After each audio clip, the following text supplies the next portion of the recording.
A mí me parece que tienes mucha razón. Son todo lo que dijiste, pero además también profundamente hipócritas. Y por eso, como son hipócritas, pueden ejercer este clasismo en contra de los adversarios, pero cuando se ejerce de alguna forma también un clasismo en contra de ellos, pues se asustan, ¿no? Y se rasgan las vestiduras, pero se muestran tal cual son. Y fíjense que ahí creo que es importante el presidente López Obrador, dentro de los paradigmas que va rompiendo a lo largo de toda su historia como luchador social, como opositor y a partir de 2018 como presidente de la República, también es el sentido de que no se necesita ser líder regional como el presidente lo es, y no para eso necesitas a fuerza saber inglés. Entonces el presidente también rompe como esos paradigmas que había de que si hablabas inglés, aunque lo pronunciaras de la patada, ¿no? O aunque literalmente no supieras en qué contexto estás diciendo una frase en inglés, como el caso de lo que nos dices de la propia Xochitl Gálvez, pues es realmente quedar más en vergüenza. Pero el presidente ha sido honesto desde el principio y ha demostrado que puede ser un líder regional sin estar saliendo todo el tiempo, viajando a todos los lugares en donde podrías estar viajando, el no hablar inglés y que sea una voz importante en el concierto de las naciones. Porque si algo ha logrado también esta presidencia, este gobierno de la Cuarta Transformación, es recuperar la dignidad de México ante el mundo.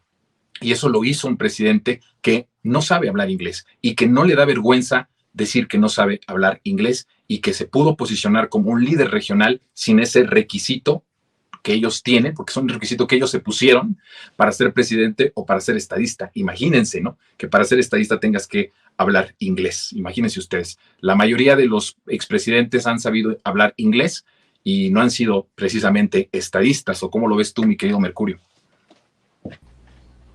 Yo la verdad es que creo que Beth y tú ya lo analizaron muy a profundidad. Intentaré solamente agregar algo que me parece que no hay que perder de vista. A mí me parece que el tema del inglés y la pronunciación de Xochitl tiene dos elementos que vale la pena rescatar. Me parece que, digamos, la parte más concreta o particular del análisis de este asunto creo que va por disfrutar cómo se enerva el conservadurismo frente a su propia hipocresía. Y ahí no me voy a meter mucho más. Lo único que agrego ahí, porque Beth y tú ya lo analizaron bastante bien, pues es eso, es ese disfrute, esa fruición de ver cómo se revuelcan en una pulsión hipócrita que vale la pena, en mi opinión, disfrutar para poder evitar la generación de resentimientos y de emociones estancadas. Pero lo segundo me parece quizá un poquito más importante. Yo creo que lo del inglés revela lo que quizá sea, al menos para mí, el tema más importante detrás de lo del inglés, que es el entreguismo del conservadurismo.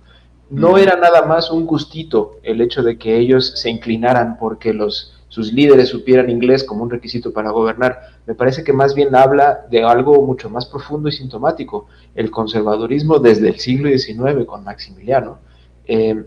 Está completa y absolutamente convencido de que somos incapaces de gobernar nuestro propio destino.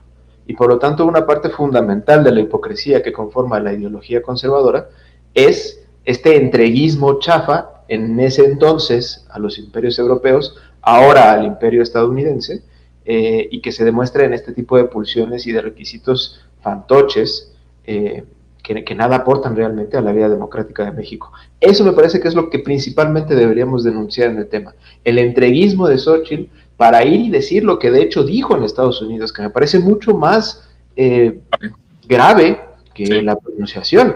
Básicamente le está pidiendo a Estados Unidos que cuide la democracia mexicana. Poco le faltó para pedirle que nombrara a un emperador de la familia Habsburgo para poder procurar sus propios intereses y para el bienestar de la nación mexicana, porque insisto, ellos de verdad creen que somos incapaces de gobernarnos a nosotros mismos. Se aventó incluso la puntada de sugerir que México actualmente no es amigo de Estados Unidos porque coquetea demasiado con Rusia y con China. Eso debería ser un escándalo. O sea, porque básicamente lo que está sugiriendo es Estados Unidos, ponte las pilas porque si no te van a comer el mandado en tu patio trasero. Son unos entreguistas y eso debería ser suficiente para no votar por Xochitl, independientemente de la ideología particular que todas las personas pudieran llegar a tener. Es una de las conductas más vomitivas de los conservadores mexicanos y latinoamericanos en general, pero de los mexicanos ese nivel de entreguismo es asqueroso, ¿no?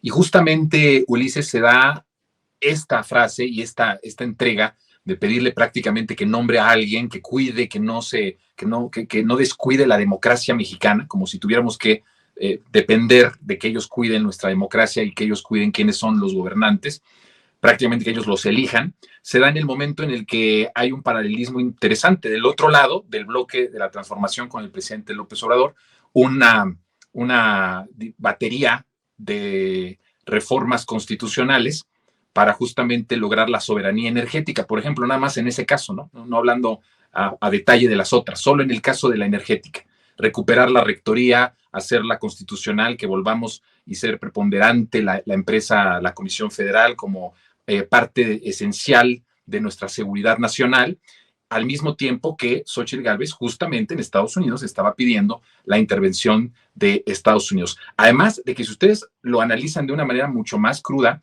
Estados Unidos viene ya interviniendo en las elecciones desde el momento en el que sale este reportaje sincronizado, ¿no? Esta falacia sincronizada, porque si ustedes lo analizamos de una forma mucho más abierta, le da de alguna forma una narrativa en seguridad que hasta antes de esto no tenía Xóchitl Gálvez, que era, si lo que va a decir Claudia en contra de la seguridad va a ser García Luna, que es un hecho que está ahí, ya encarcelado, que está ya condenado. Por el otro lado, Xóchitl ya va a poder decir, bueno, por lo menos este es García Luna, pero ustedes de este lado tienen al que hoy es el presidente de la República recibiendo dinero del crimen organizado. Es decir, la intervención de Estados Unidos ya está abierta en la campaña, y hay que decirlo, y no es casualidad ni coincidencia que justamente la candidata de la derecha, la candidata del entreguismo, también casi al mismo tiempo estuviera en Estados Unidos hablando, incluso porque hay reuniones que no se dicen o que no fueron tan mediáticas. La última, que me parece mucho más grave, es la que tiene con el Departamento de Estado, ¿no? Que es como la Secretaría de Gobernación en México, el Departamento de Estado. ¿Qué fue a decir? ¿Qué fue a pedir? Creo que es importante lo que dice Mercurio a la luz de todos estos acontecimientos. ¿Tú cómo ves esa parte, Ulises? Antes de entrar a tu tema, porque vamos analizando cada uno de los temas de los participantes. Sí, en efecto, la visita al Departamento de Estado y a la OEA son cruciales, ¿no?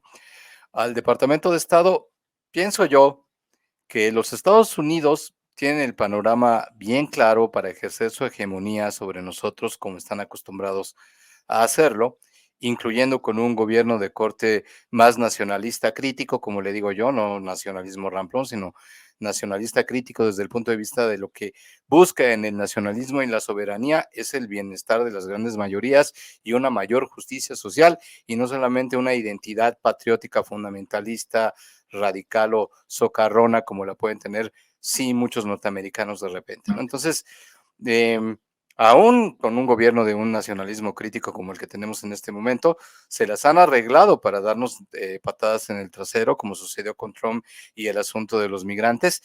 Y bueno, se han enfrentado con condiciones distintas.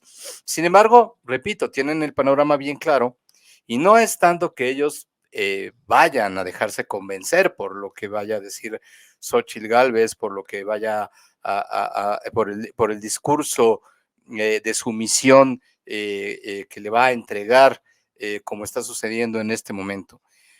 Lo que le interesa es la imagen internacional, esa es la estrategia. Es decir, vean, están viniendo opositores a hablar cosas muy graves acerca de lo que está sucediendo en México, ¿no? Entonces, yo creo que ahí la sumisión ya está. Cómo Estados Unidos toma estratégicamente estos dichos para poder justificar, vayamos a saber qué acciones y el intervencionismo clásico que han tenido sobre nuestras políticas, tanto económicas como de otro tipo. Sí, y bueno, ya sabemos de qué son capaces, ¿no? Los norteamericanos, ya sabemos de qué son capaces en su intervención, en lo que podrían hacer para desestabilizar. Entonces, bueno, pues por supuesto que conocemos que el panorama es complicado.